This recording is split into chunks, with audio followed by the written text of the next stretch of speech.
3 months after Rhonda Fitzgerald first laid eyes on Whitefish, Montana in the late 1970s, she and her family knew they found their forever home. We had a young family, and we were looking for a great little ski town. We looked all over the West. Fitzgerald runs a small historic inn in downtown Whitefish. It's easy to imagine what fine living around the 1920s was like standing in the Douglas fir-trimmed rooms of the Garden Wall Inn.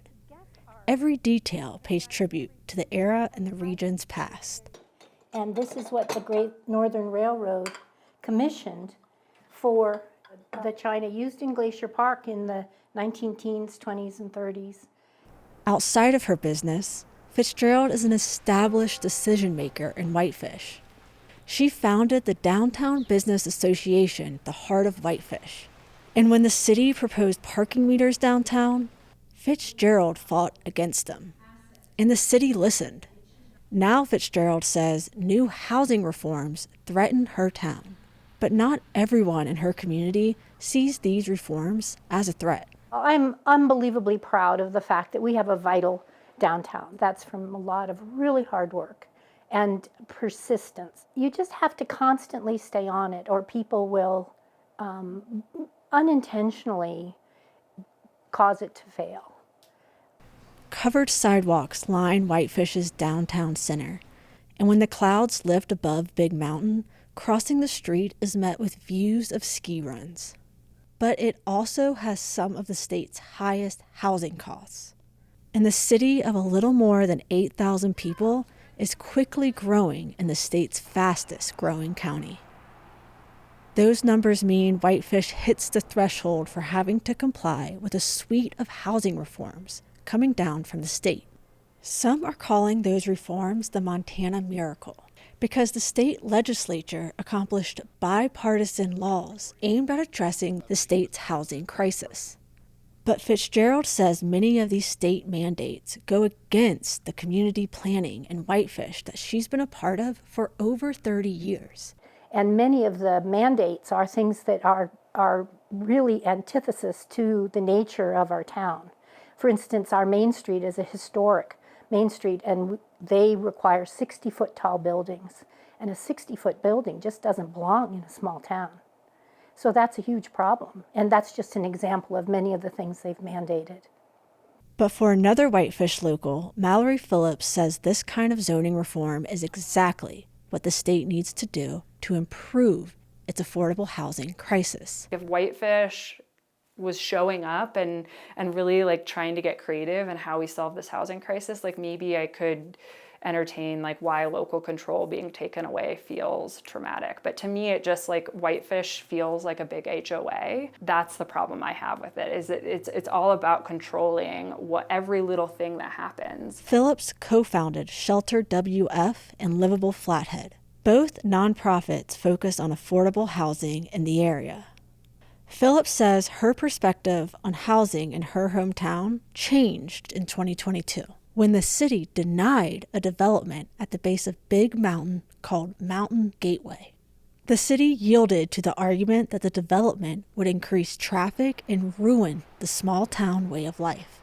But Phillips says those concerns didn't come up when plans for an apartment complex about half the size came to a working class neighborhood on the same side of town. That became really apparent, is like who has influence on what, and like when it's in a neighborhood that is less affluent, what gets built and what doesn't get built in areas near wealth. But I think that as Whitefish gets wealthier, we're going to see that kind of thing happen more and more. Phillips grew up in Whitefish, as did her mother, Velvet. In the 90s, Velvet was a single mother waitressing at the Buffalo Cafe and paying rent in downtown Whitefish. Before we got married, we lived just right on 2nd Street. It was a 3-bedroom, 1 bath for $700. When we bought this property in 2001, it was $69,000 for an acre and a half. With a trailer on it? With a trailer. According to the city's housing needs assessment, monthly rents for a 3-bedroom home in Whitefish today are 4 to 5 times higher. In 2016, the median home sale price in Whitefish was a little over $300,000. Now it's in the ballpark of $1 million. Rapid jumps in home values are happening throughout the Flathead Valley and in other parts of the state. But affordable housing isn't a new topic for this resort town. I was on the city council 20 years ago, and we were dealing with affordable housing 20 years ago because we'd grown, we almost doubled in size from 2003 to 2007. And so we were in shock, and it seems like we're always playing catch up instead of looking ahead and planning ahead. But the state is now forcing Whitefish to plan ahead. It's a requirement of the Montana Land Use Planning Act, or MLUPA, that came out of the 2023 legislative session. Montana League of Towns and Cities Executive Director Kelly Lynch says MLUPA came out of frustrations over an outdated process. So the idea was, how can we just basically make planning more worth it? And you're spending all your resources reviewing projects on a site-by-site basis, going through the public hearing process, dealing with that constantly. You're never able to turn your attention kind of the big planning issues. The way we did MLUPA was to turn that on its head so that all of your work will be done up front, and then there'll be very little work at the site-specific stage. Only 10 Montana cities meet the state's population criteria to mandate this process, and Lewistown chose to do it. MLUPA requires proactively planning housing for the next 20 years, and that's a first for Whitefish. Its old growth policy plainly says the city will not use population and housing projections to dictate how many homes to plan for. The Montana Chamber of Commerce says Whitefish will need to build around 2,000 homes in that time frame. But to grow more affordably, MLUPA also requires picking at least 5 of 14 specific zoning reforms. There isn't any one zoning reform that anyone can point to that's the deal breaker for allowing for affordable housing. And so we put in that list in MLUPA. You do have to choose 5 of them. We didn't want to say it has to be parking reforms. It has to be duplexes and single family. In Whitefish, updating its 20-year-old land use plan was a contentious process. The Montana Land Use Planning Act, for instance, is designed really for communities much, much larger than Whitefish. And they require things that are completely inappropriate in our community. They don't want to actually reflect on how these laws, Montana Land Use and Planning Act could actually enable more affordable housing. But when you look at other places that are doing this, like Columbia Falls, Kalispell, Missoula, they're all taking it, and they're oftentimes going further than the law requires. And the city's long-range planner, Alan Tiefenbach, says he's stuck in the middle of it all. Is trying to respect what people love about Whitefish because it's a beautiful community, and at the same time to figure out there is going to be some growth that's going to occur.